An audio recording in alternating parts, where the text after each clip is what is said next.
Today we are going to talk about one of the very important human resource processes, which is related to recruitment, and one of the critical process of recruitment, which is basically selection. How do we select people actually determines the success of our quality of induction. Selection is different processes. Some people test the employees, some go through group discussions, and there are interviews.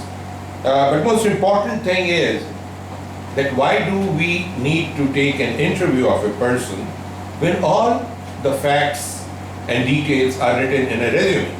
So if you pick up any resume, for instance, you will see the name, you will see the qualification, you will see the experience, and each one of these will be giving you adequate information about the candidate. So if we have a position for a sales manager and we've got good 20 resumes, and if we read each one of those resumes, we should have enough information with us to select the candidate. So the key question is, why do we need to conduct interviews? If you think about it, the purpose of selection and a good selection process is to find a very good employee, one of the best employees in the market. And why do we want best employees?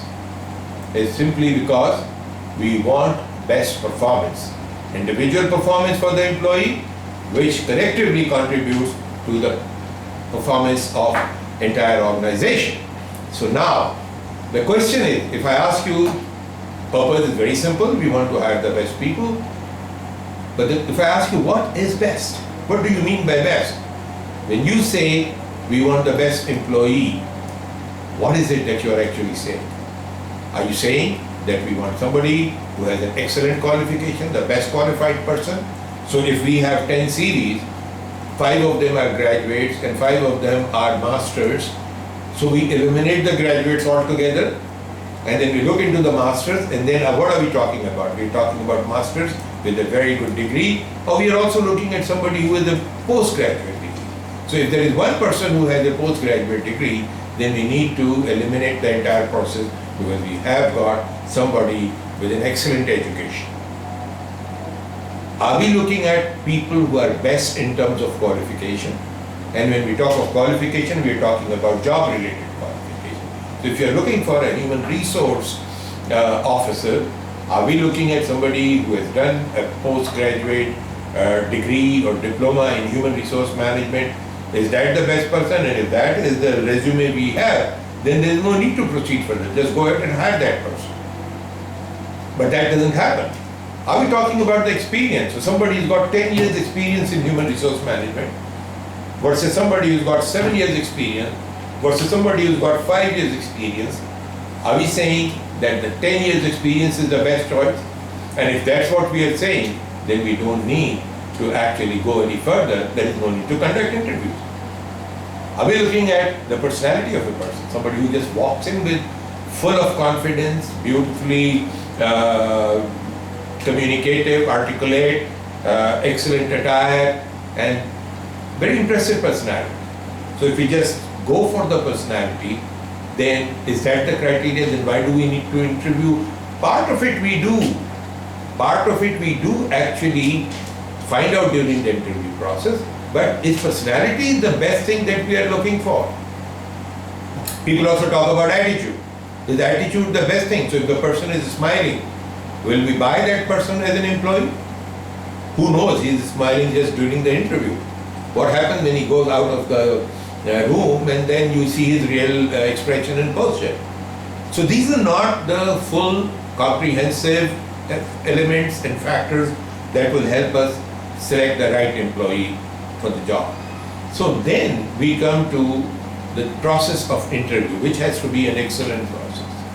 The issue is that normally what we do is we look at people and we talk about the current process. And in the current process, the interviews mostly relate to questions looking at the CV regarding education, regarding qualification, regarding experience, our own interaction with the person, and finding out the good personality and seems like to have a good attitude, and if all these things are falling good, the person gets selected.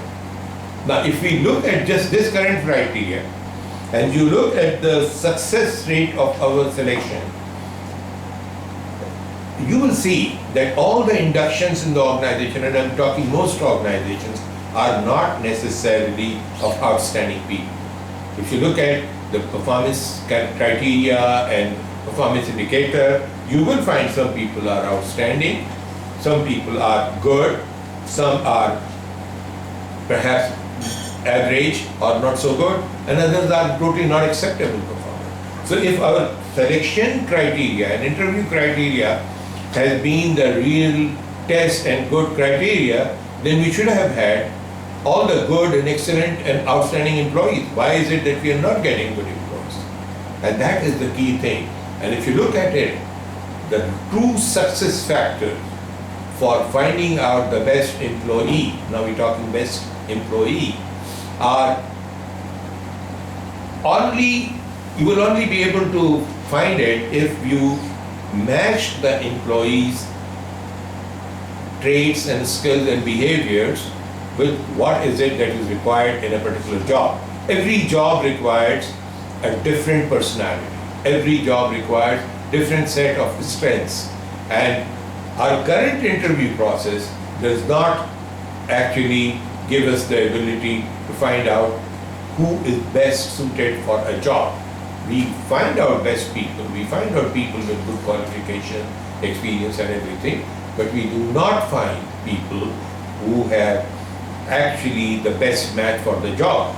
And again, just at the cost of repetition, every job requires a different kind of behavior. You're looking for someone for a research job, you're looking for a different kind of personality. You're looking for someone for marketing, you're looking for a different kind of personality. Outward, socially interacting, talking, meeting people, enjoying. So these are the factors that are not currently captured in the structured interview process that we have.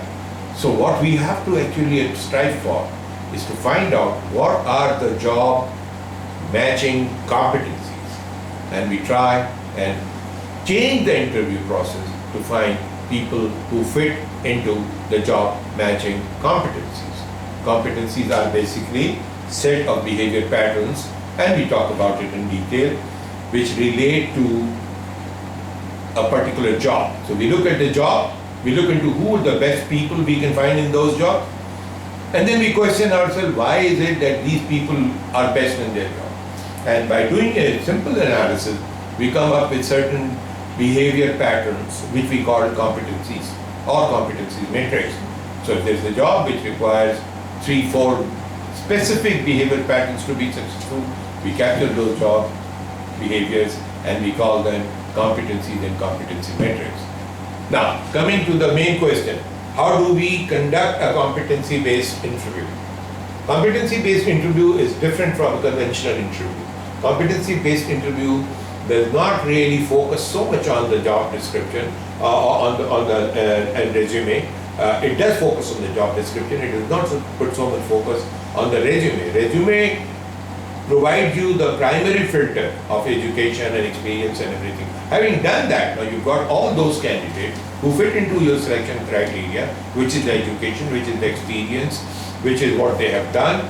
And then you've got 10 people and you have to select one who will be selected. Then we're talking about something called competency, which is a combination of two things: skills and attitude and knowledge required to do the job, which you can easily find from the job description, and secondly, the job related behaviors. And please focus on this. The job related behaviors are very important because put together with the skills and attitudes and knowledge, they constitute a particular competency. So the linkage between individual performance and business results is actually the competency. Now when you're conducting or we're conducting a competency-based behavior, we are looking for a certain pattern. The questions are not from resume, questions are from the past experience in life of your candidate. And it could be job-related experience, it could be even college related, university related experience. So we are looking at throwing questions like, what are we talking, we go back into that. Supposing we are looking into whether the person has a teamwork competency. So we will go back and we will ask questions which will be, when was the last time you've done something extraordinary in terms of teamwork? And we use a very simple acronym called SHARE. And if you just remember this, you should be able to conduct an outstanding competency-based interview very, very quickly. So when we go to a particular incident, a good experience or your best example of a teamwork where you worked and you made a good contribution, then the person will mention something. And you build your questions around that. The first thing you ask about, please explain me the situation. So what was it? When was it? How did it happen?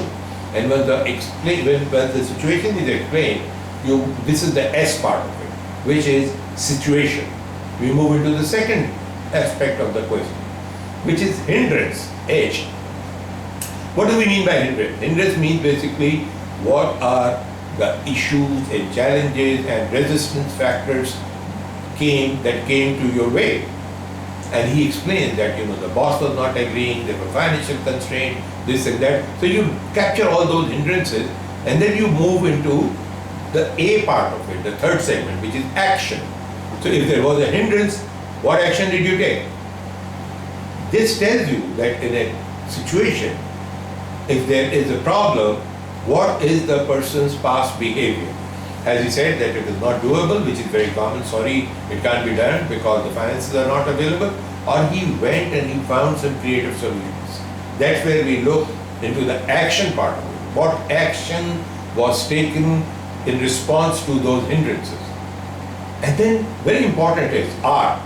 What results? What happened as a result of your action? Sometimes you may have been successful, sometimes it may not have worked, but then you go back to the question, what did you do next? Did you abandon or surrender the project, or you found some other solution? So these are very, very useful things. And lastly, the E of SHARE is evolution and learning. So when you've done all these steps, what did you learn?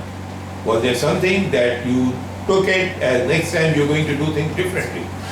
You build your question around this, and you will see that the person will bring in a lot of personal attributes and competencies which will be very useful for you.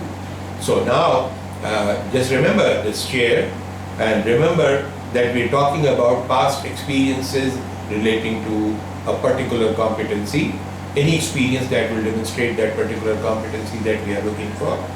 And we ask these questions and then we try and measure how well does this person demonstrate that particular competency.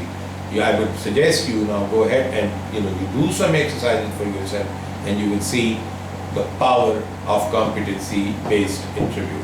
Thank you.